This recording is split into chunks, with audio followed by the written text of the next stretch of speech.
How's it going, everybody? Welcome to today's episode of Nick Sands Presents Harsh Realities, a small business podcast. And today I would like to talk to you about what is, in my opinion, the most important thing that I do for my business. To me, it is the foundational blocks of how I have been able to find very small amount of success in a very big market. And that is networking. Networking at its very core is essentially meeting and talking to new people and figuring out how you can help them. At the end of the day, all the stuff that we do, from social media to YouTube to podcasting to going to events to meeting people at the PTA, it's all a form of networking and talking to people. And it all goes back to getting people to understand what you do and how you can help solve their problems. And the way I think about it is that every single person that I meet is a potential opportunity to do business. And now I want to stop right there, because what I don't mean is that every time I meet somebody, I try and figure out how I can take as much money from them as possible. That is not at all what I mean. These are human beings, and they should not just be seen as a means to the end of taking their money. At the end of the day, the way that I think about my relationships, new people in particular, and also business owners, when I meet them, is how can I solve their problems for them? What problems do they have that I have the skills to fix and make their lives easier? That seems like a small mind shift, because the way that they repay you for solving their problems is money, right? But it's an important distinction, because it puts the actual human beings that make up a business first. It doesn't just reduce them to another number on my balance sheet. And so for me, meeting new people and networking is about finding people who already need my service that I can then step in and provide. 80% of the time, the people you meet, they're just going to be normal people and they don't need you. And that's totally fine. And then 20% of the time, you're going to find that not only do you get to engage with people and meet new people and have really great talks and meet new friends, but they also need your business services. That's your opportunity to get to work with them. Oh, I got a drippy nose. Gross. That's your opportunity to get to work with them and push your business to the next level. And I can say unequivocally, I've looked at the numbers, I've looked at all the data from my business over the last 2 years, and 100% of my business has come almost directly from networking, either first, second, or third degree. So someone that I met, or someone who was introduced to me by someone I met, or someone who was introduced to me by someone. So hold on. Someone who was introduced to me by someone who was introduced to me by someone who I met or knew already. And so basically all of the work that I have ever done in my entire career as a videographer has come directly through networking and meeting people. And that is trackable. I can track that, and I can look at every single job I've ever done, and I know exactly the people who put me in that position to do that. And today I'm going to give you 2 examples of what I mean by that, explain the relationship that I had and how it ended up leading to me getting to work for those people. I am going to be changing people's names and businesses because I don't feel comfortable putting my clients out there, except for one person who I will talk about later. But the stories of how I got these jobs are going to remain unchanged. And these are the stories of how I got the 2 biggest jobs that I've ever gotten in my career so far. And so the first one that I want to talk about is, we're going to call him Andy, my buddy Andy. So me and Andy met. We were actually neighbors when I was a child. I was probably 13, 14 years old when we first met. So about a year ago, Andy contacted me, letting me know that the business that he worked for wanted to start producing training videos. Basically, they own a manufacturing plant, and they wanted to produce videos that showed step-by-step how to go through the process of doing various things in the manufacturing plant, from starting up the machines to changing broken pieces to finding the appropriate tools to use and all of that. And so they wanted these videos broken down individually by the job, and they also wanted thorough explanations of everything with videos, music, and graphics. And so this was a huge opportunity for me. It was also a huge learning opportunity for me, because this was my first time dealing with a billion-dollar multinational business. I had never had that opportunity before, and so I learned a lot about silly things that everybody should probably know how to do, but I didn't, like initiating wire transfers, navigating non-disclosures, dealing with larger groups, explaining things to upper management, meeting multiple layers of management before we got working. And so all of these were awesome learning experiences. Generally speaking, when I did a job, I knew directly the person who was the head of the company, because most of the business that I worked for were small. They didn't have large teams. And so getting to sort of work through that was a major thing for me. We did get through it, and now we are on, I want to say, video number 6 or 7 that we've done for them. They have become the biggest client I've ever had. Almost 50% of all revenue has been from them. And even bigger is that they really kind of showed me the direction I wanted to take my business. Doing these process videos has been awesome. I really enjoy doing them. I think I'm pretty good at them.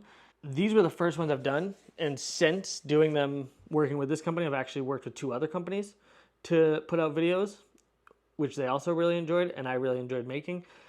And so it really fundamentally changed the way that my business is sort of going now, where I am steering toward that sort of commercial training video niche. And all of this comes from, and so this opportunity never would have existed if I hadn't met my friend Andy like 20 years ago, which is actually longer than that. Now that I think about it, I'm 36. I probably met him, like almost, what is that, like 20 years? What did I say originally? I don't even remember. It was like 20 years ago that we met. If I hadn't met him when we were children, I never would have had this opportunity that I get to work with someone who I really like, I get to do something I really like, and I get to get paid for it. And in business, that's like the trifecta as far as I'm concerned. Those are the 3 things I want. Working with people who you know and enjoy, it just makes it low stress. Getting paid makes it low stress. And doing something you love makes it low stress. And so those are the 3 sort of criteria I already use to decide whether or not I'm going to take a job. And so the fact that I knew him as a kid, when there was no idea, there was no discussion of business, obviously. We were children. We played kickball. We skateboarded. But the idea that in the future now we are working together from that relationship that I made all those years ago, I mean, whatever it was, 25 years ago, I sold this job. I just needed to wait to get here. And so that's how I try to think of every single relationship that I have, and also every relationship that, every new relationship I start, is that in the future they may need my help, and I will now be there to help them. I am hyper cognizant of the fact that me and Andy are friends, but me and Andy also do business together. And so because of that, I think it would be easy for me to fall into a pattern of not showing up. And so I've really guarded against that. And in fact, I feel like I bring more to our working relationship than I do to our friendship, because I never want to be in a situation where Andy has to hurt my feelings because I took our friendship for granted. When I go to work with Andy, I'm always giving my absolute best. I'm always pushing myself harder, and I'm always striving to give him the best product I possibly can. And I feel like I accomplished that.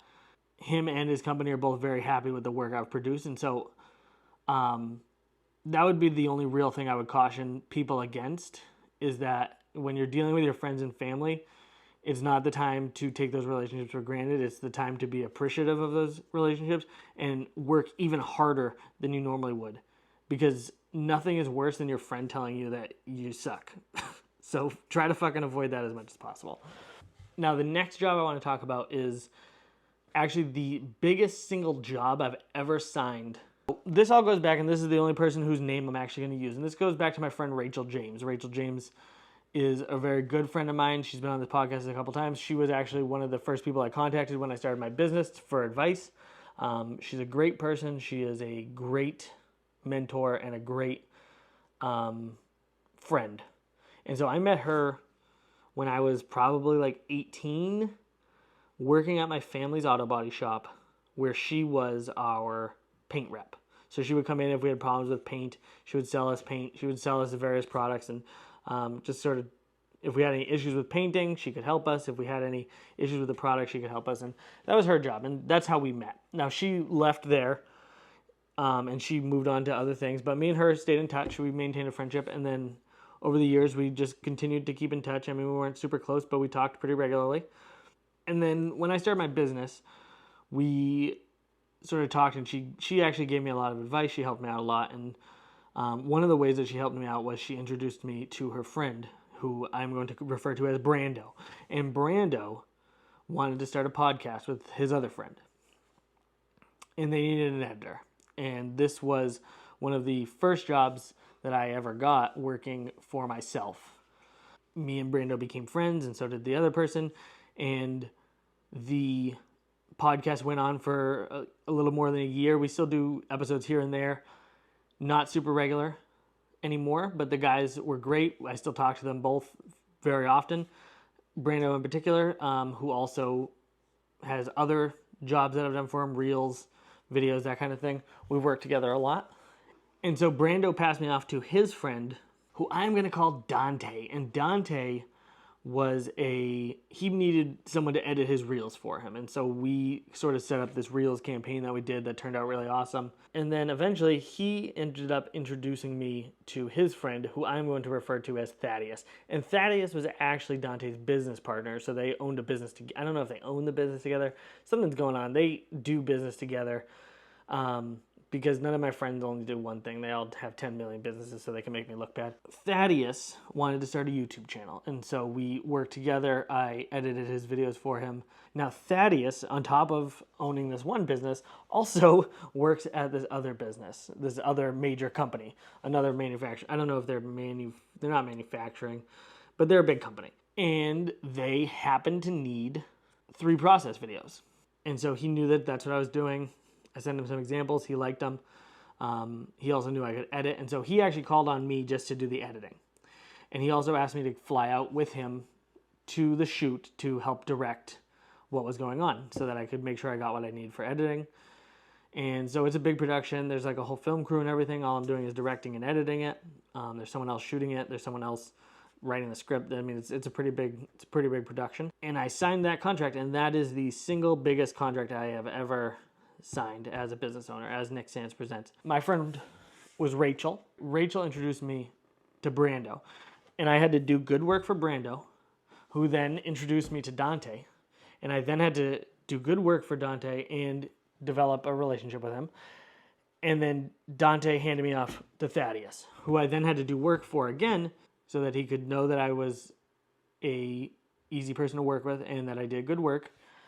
And then I got this big job. And so that is like what? Rachel, Brando, Dante, Thaddeus, company, 5 degrees of separation from that job. And it all goes all the way back to 18 years ago. I became friends with someone. And then 18 years later, after 5 other people, 5 other individuals or whatever, I now got the biggest contract of my life. Now, I got that contract 18 years ago. And that's the power of networking. And so every single person that I meet, I attempt to put my best foot forward, be kind, be nice, be their friend. And then if they need me, then I'm going to get work. And if they don't ever need me, well, hey, I still got a fucking friend out of it, Oh, it's never a bad thing to have friends. It's never a bad thing to meet people. But I never went into any of these relationships with the idea of I'm going to try and get as much money out of each of these individuals as I can. I always went into the relationship as someone had a problem and it was my job to fix that problem. Or someone had a problem and I was able to help them with that problem. And then the way that they repaid me for helping with that problem was just money. But the goal of me talking to Rachel was never to get a big job. It was always just to be Rachel's friend because I liked Rachel. It was always just to be Brando's friend because I like Brando. It was always my goal to be Dante's friend because I like Dante. Thaddeus. It was always the goal to be their friend first and then to help my friends when I could. And while this is an extreme example, these 2 examples are pretty extreme. Every single job that I've ever gotten can be laid out in this exact same way. I can track every single one of them back to individual people or someone I met on Facebook or someone who I met through, while bowling or at an art exhibit. If you realize that you don't necessarily need to separate yourself from the business because you are the business. Actually, I'm not going to word it like that. I'm going to word it like this. I try to meet 5 to 10 new people every single week.